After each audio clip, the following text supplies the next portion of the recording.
السلام علیکم و رحمت الله و برکاته. تماشابینان محترم و کسانی که از ما عسل خریداری میکردید، انشالله عسل نو گرفتیم. سه نمود عسل داریم حاضر: عسل سویتوشنی، رزنتراوی و لسنوی. و انشالله یک ماه پس دیگر عسل گریچیشکا که سیاه است از اون میشود، لیپوی میشود و اکاتسوی میشود. خب عسلای تازه بسیاری ها مینویسن که شکر داره یا نداره. اینا برادر شما خودتون میخرید، میرید آنالیز میسپارید، میبینید. از سخن ما نه، بلکه خودتون آنالیز میگیرید، بعد معلوم میشود که عسل چی نمود عسل.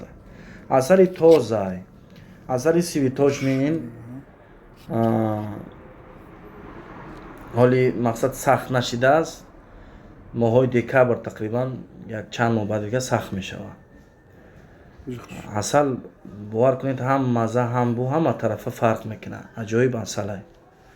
این عسل ها همش عسل های تتارستان هم برادر عزیز. کسانی میپرسی از کجا؟ از تتارستان هم.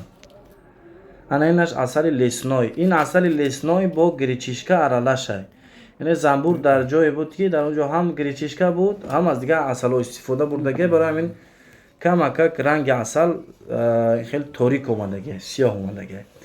یعنی بوش مزهش فرق میکنه از دیگر عسل ها. این با فرق میکنه.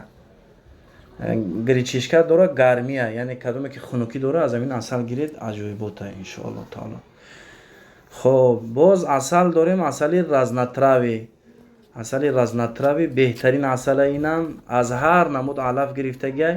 این عسل رنگش هم بوش هم همش فرق میکنه، مزهش فرق میکنه.